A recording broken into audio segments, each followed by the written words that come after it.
It's not uncommon for a car design to stand the test of time, and it's not uncommon either for a car to gain a bit of an aura within the enthusiast community. What is slightly more unusual, however, is for a single model of car to do both those things while remaining an entirely usable everyday car, while retaining every ounce of its original character across more than half a century. Yet today on TwinCam, we are privileged to be in the presence of the astonishingly refined and beautifully elegant Saab 99.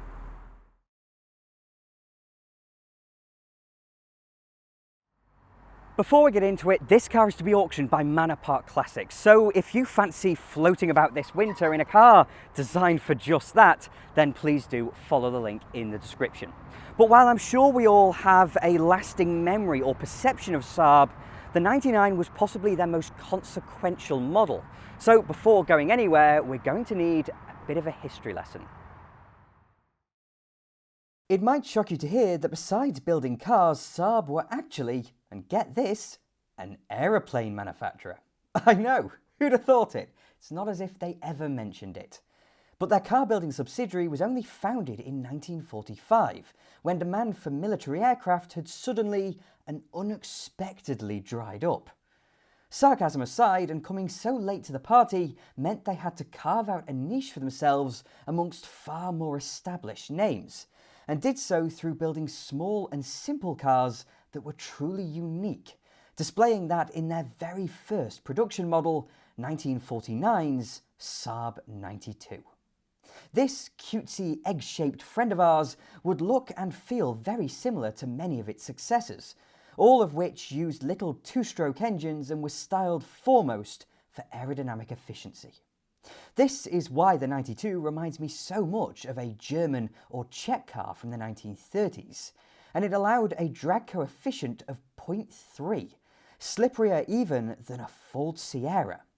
But fast forward to the mid-1960s and the Saab 96, now with a more contemporary appearance, more luxuries and a three-cylinder, two-stroke engine, was looking a decidedly dated concept.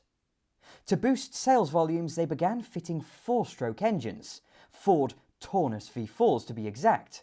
But if Saab were to continue their growth, then they'd need to change tack, Trollhättan embracing the birth of the compact executive. In Great Britain, this market was formed by the likes of the Rover P6 and Triumph 2000, then a size smaller with the Triumph 1300. In Germany, BMW brought us the Neue Klasse and cut-down O2 series, while Auto Union revived the Audi name, setting the template for everything that came later.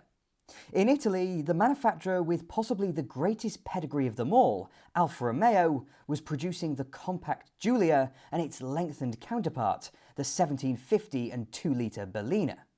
But finally, in Saab's native Sweden, Volvo debuted the 140 series.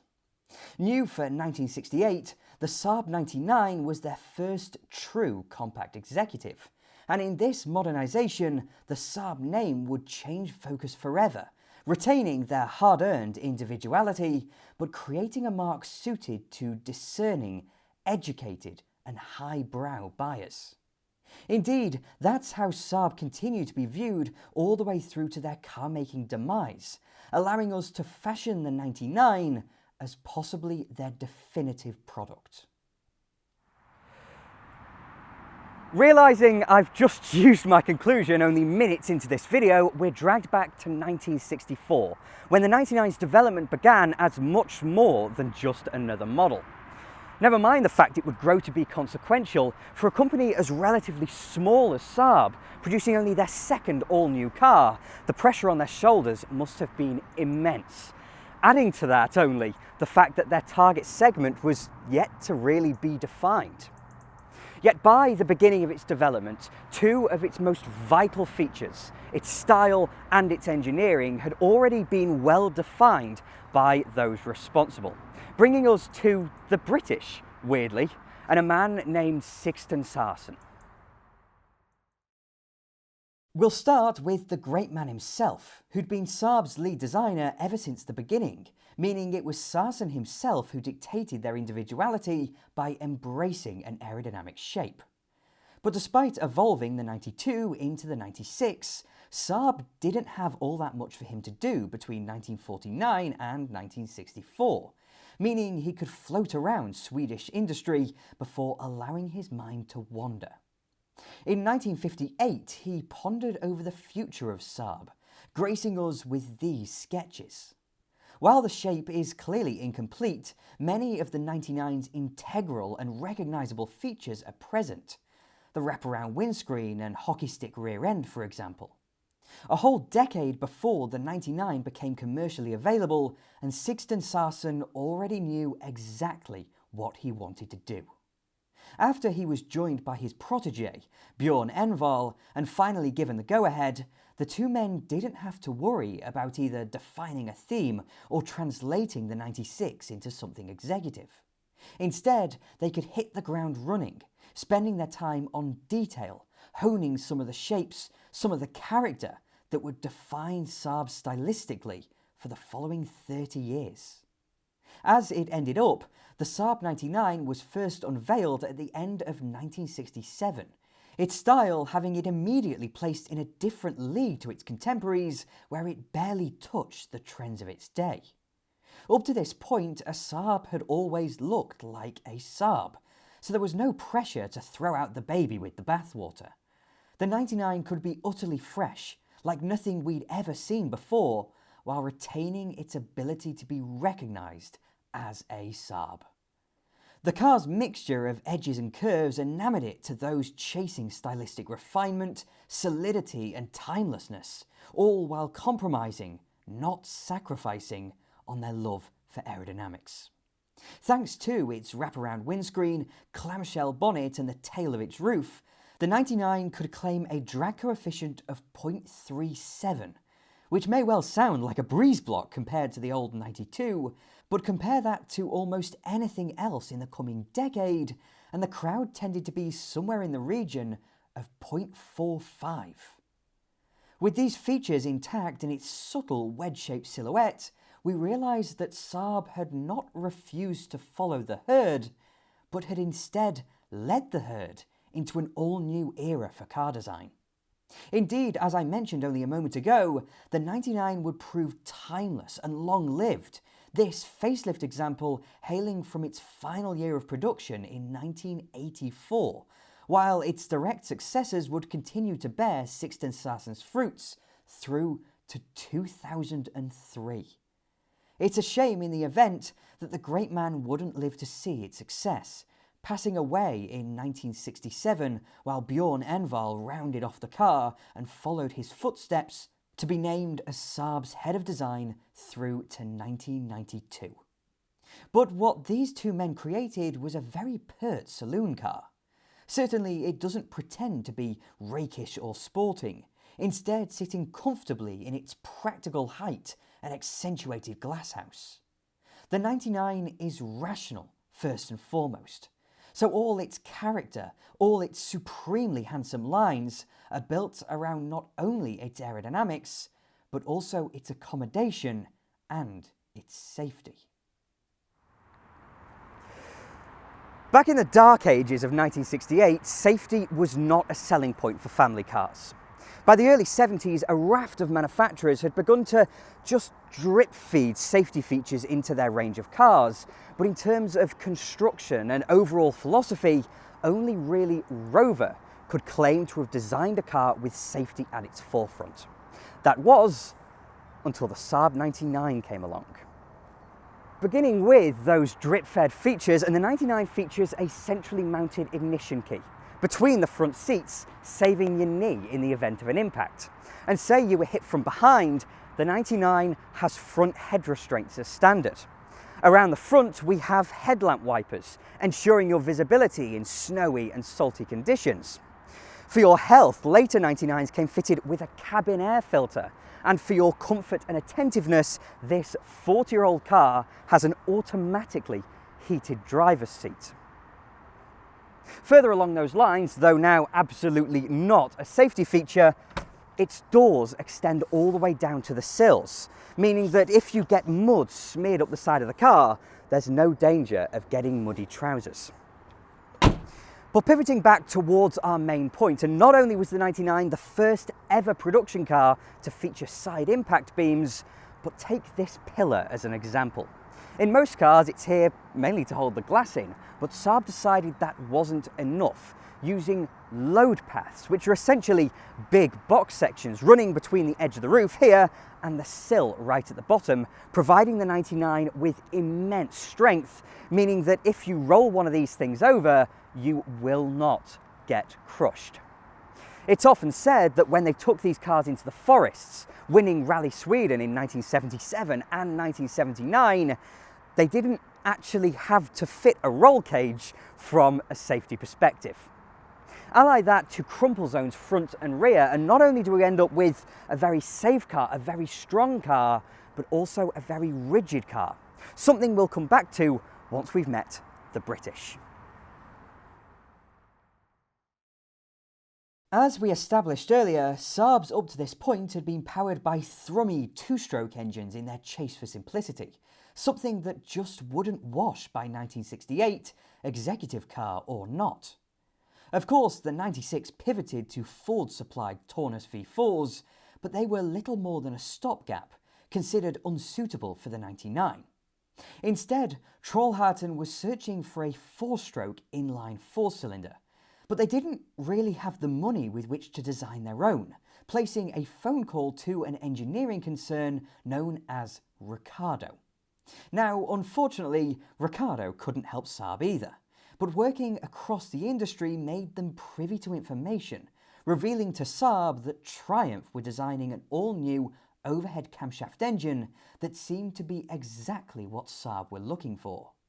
Having contacted Canley, a deal was struck in 1965 not only for Triumph to supply Saab with engines, but also for the Swedes to pay for a portion of the engine's development in exchange for the rights to eventually produce and develop the engine themselves.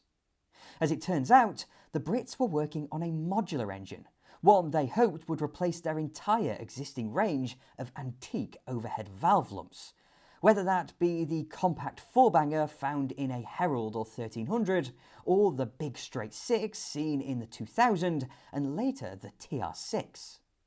Of course, this new engine would feature an overhead camshaft, and as Saab requested, it would exist in four-cylinder form, planned to displace between 1500 and 2000 cc.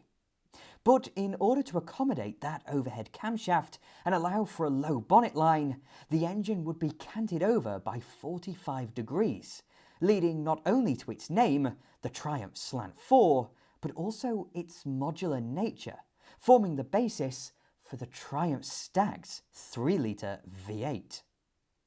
While posing an interesting proposition, an 8-cylinder Saab, something they came closer to producing than you might think, Trollhättan's attention was placed firmly on the Slant 4. At its launch in '68, the Saab 99 came fitted with a British-built 1709cc engine, later expanded to 1854cc. But quite accidentally, Saab had assumed exclusive use of Triumph's new engine.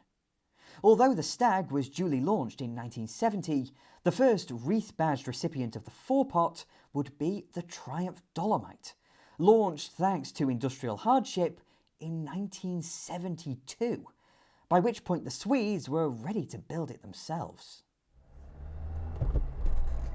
Now, the early Triumph-powered 99s produced somewhere in the region of 90 brake horsepower, depending on how they were tuned, of course. But a natural consequence of buying an engine in that was built by a company now owned by British Leyland is that quality was bound to be variable. Early Slant 4s gained a really unfortunate reputation for just an array of issues, from timing chains to casting issues and water pump issues that led to overheating, and when they did overheat they tended to warp their cylinder heads. As I said, they gained a really unfortunate reputation, and unfortunately some of the early 99s did have some of these issues. Saab didn't have the facilities, they didn't have the capacity with which to produce this engine themselves until they merged with Scania in 1969. They started producing these engines themselves in 1972, and while they were tooling up, they took the opportunity to, almost totally redesigned the engine. They changed the placement and design of the water pump. They totally changed the cylinder head, and they even moved the cylinders around in the block a little bit just to bring it up to their standards. And once they did that, this engine was perfectly reliable.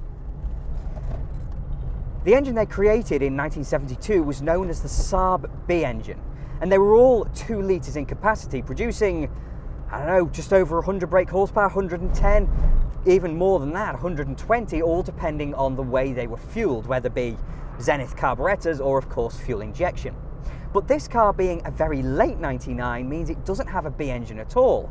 Instead, this car uses the Saab H engine, which was designed for its successor, the Saab 900. But again, it's a development of the old Triumph Slant 4. This car has a single Zenith carburetor, and you know what? It is perfectly adequate.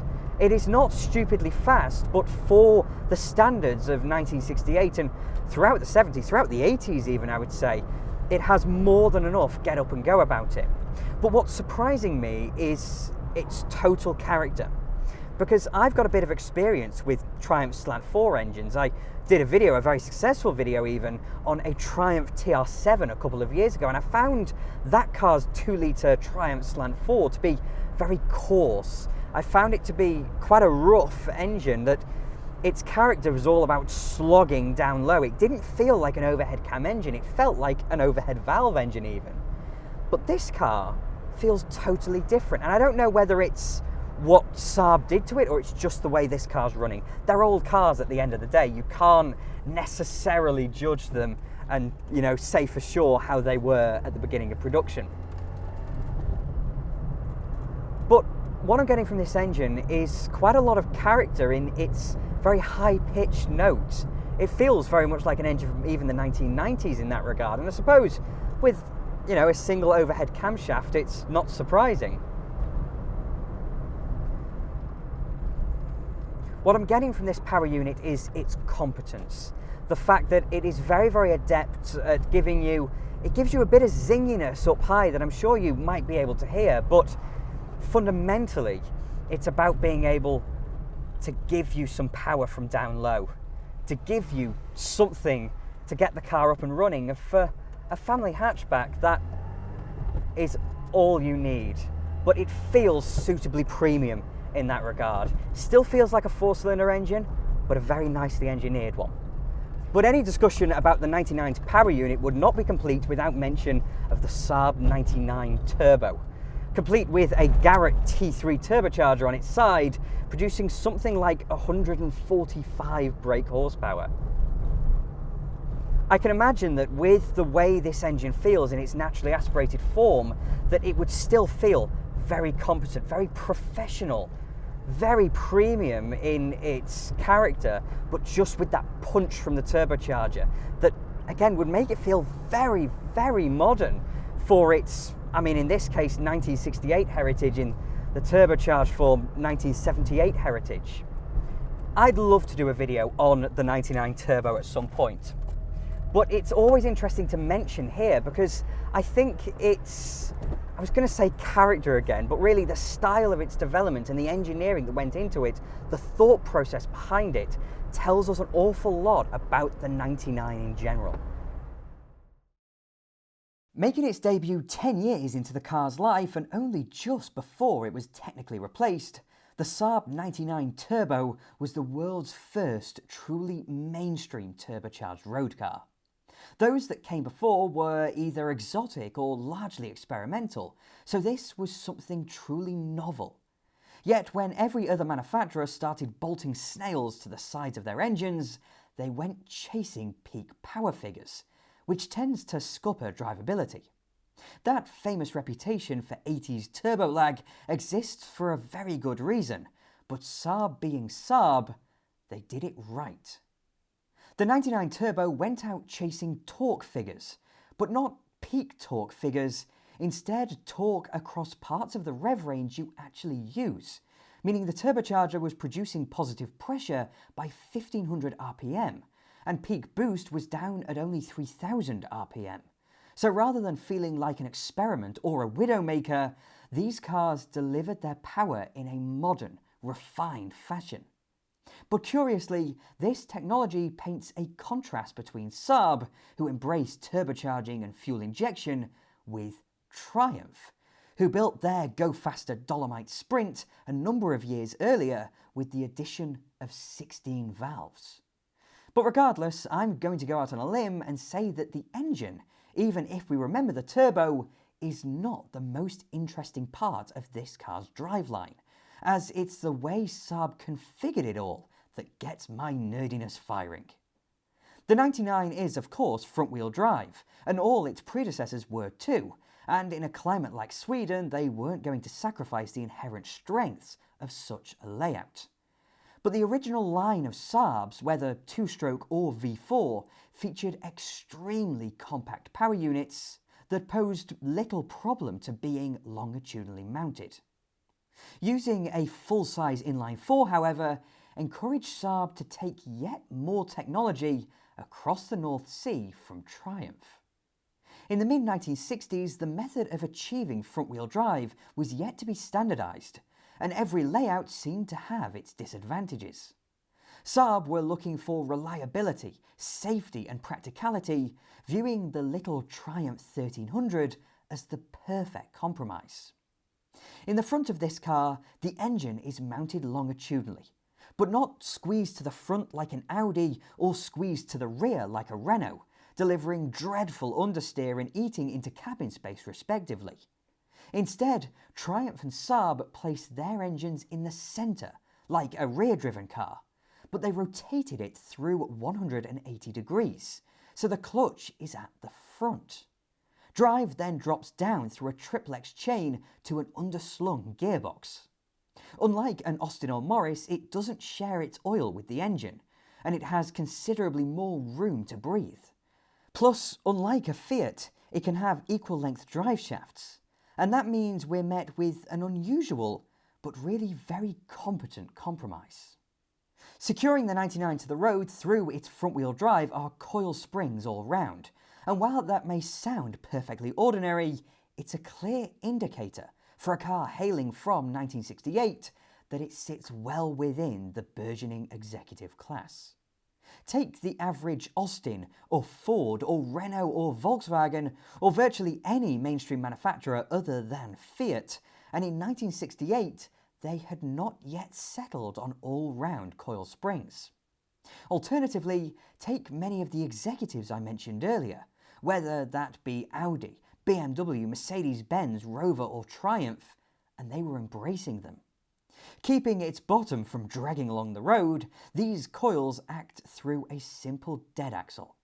Certainly nothing fancy, but through 4 links and a panhard rod, it is at least well located, rather similar in that respect to the live axle fitted to the yet-to-be-launched Triumph Dolomite. The comparisons just write themselves at this point. But up front, dealing with both power and steering, are a set of double wishbones. Just about the ultimate in road car suspension geometry, complete with the spring acting on the upper arm for the sake of compactness.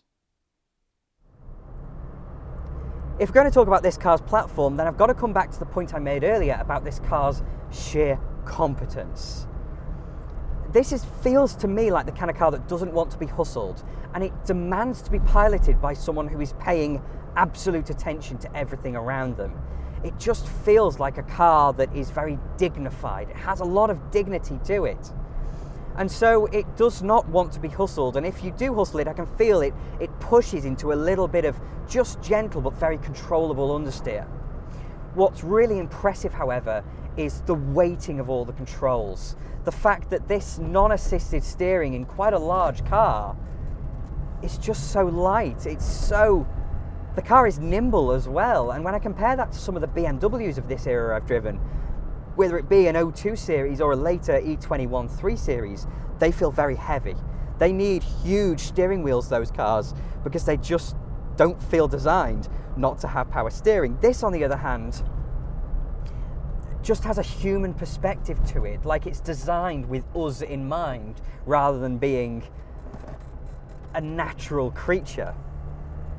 I don't know where I'm going with this either, but the Saab just feels like it's so considerate about everything in its design. The gear change, for example, it's very accurate, but it's not super precise and it's not snickerty. Instead, it feels designed to be, and I'm going to use the word again, competent. Nothing more and certainly nothing less.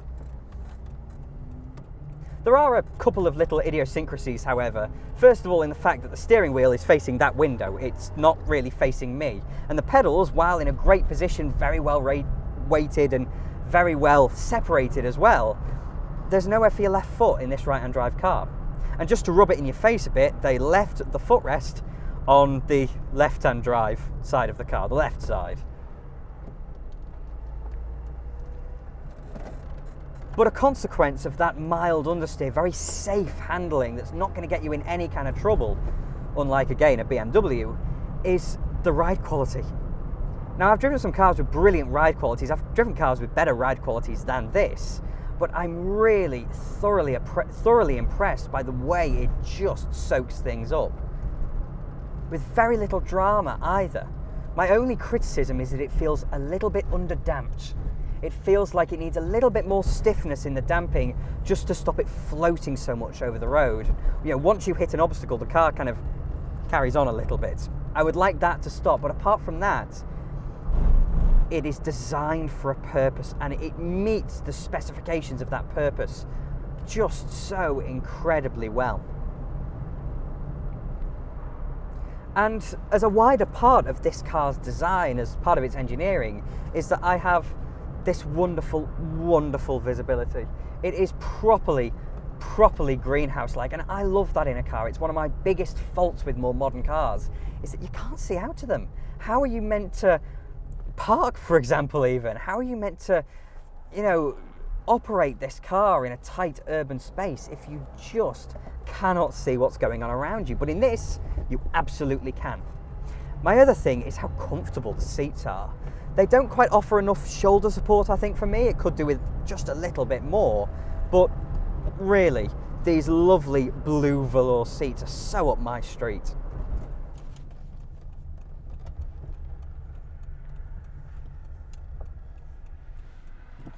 Have to say as well, ridiculous turning circle on this car. It looks like I'm doing a load of arm twirling there, but the turning circle is immense, presumably all thanks to that longitudinally mounted engine that it's got under the bonnet. But I like this thing so much, and my impressions of it are quite different to many of the other cars that I've driven on my channel, because of course I have to curate what I do videos on, and I choose them based a little bit on what I think you will all like, and also a little bit on what I like. And I certainly like this, and I also think you'll all like this. But what's interesting is that it means that I've driven cars that are more characterful, that tend to be more characterful. That's not to say the Saab isn't characterful. It is, but it's characterful in a very different manner. So I mentioned earlier the E21 BMW, and I've not driven, I don't think I've driven any of the other kind of saloon, competitors of this car. I think BMW is my only frame of reference. But those cars felt so heavy to drive. Lovely, absolutely adored them, don't get me wrong. But a 4-cylinder Saab is a much easier car to drive and a much more intuitive car to drive than a 4-cylinder BMW of this era. In fact, I would go so far as to say that yes, the BMW feels more performance-facing, yeah, but I would only choose a BMW over this in terms of how it drives if it were a 6-cylinder one. Yes, the BMW has a bit more of a driver-focused character, driver-focused nature to its engineering, that famous oversteer that those semi-trailing arm BMWs are known for.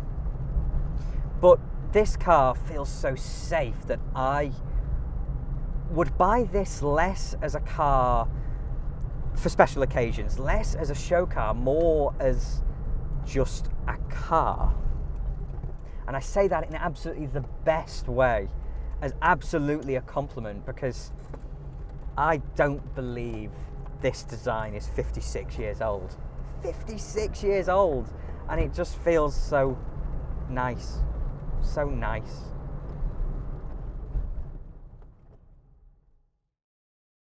The Saab 99 does not surprise me. I was not expecting to come here and find some kind of hidden performance car, nor was I expecting to come here and find some kind of limousine. Instead, it appears as though everyone's perception of them is just right. If I was hunting for a compact executive in 1984, when this car was produced, I'd probably have gone for an E30 BMW, purely for its option of a straight 6. But then, and during the rest of its 16-year production run, I can absolutely understand why they were the preserve of the educated and the discerning. It's no wonder that university campuses in the United States especially remain so packed with Saabs for decades to come, because their character exists within their competence. Saabs perform adequately, yet they're handsome. Saabs are clearly high class, yet never flashy. And most importantly, a Saab cares for you and your family. Testament to how the 99's image pushed Saab into this new market is how it aged. We met a vaguely similar scenario with the Renault 5 a few weeks ago, but while many cars come on sale in a blaze of glory, only to slowly sink away into irrelevance, the Saab 99 did the opposite. In 1969, its first full year, they managed to shift only 19,000 cars. But that figure slowly rose as people cottoned on, leading to a peak of nearly 73,000 sales in 1976, by which point we'd been aware of the shape for a whole 9 years. In the end, the 99 would live through to 1984, replaced by a mishmash of Saab's 99 and 900, known as the Saab 90, running to 1987. If we include 90 production in the 99's total, they produced over 600,000 examples. And as the Saab 900 was so heavily related, more a refresh than an all-new model, then this platform, between 1968 and 1994, was produced by Trollhättan and Uusikaupunki over 1.5 million times. If you were around in the early 1970s and a Saab 99 was on your UK shopping list, then chances are you were a little left of field. But having that same discussion in 2024 about classic cars, and the 99 stands out not for its peculiarities, but for its supreme competence. Given how our relationships with cars have changed over the decades, our emphasis shifting towards safety and efficiency, the 99 makes a very good case for itself as being the ultimate classic daily driver. And with that, thank you very much for watching. If you enjoyed the video, then please do click like and subscribe to TwinCam as well. I'm forever indebted to my wonderful Patreon supporters, so if you'd like to support me that way, then please do follow the link in the description. And I'll have more videos coming along soon.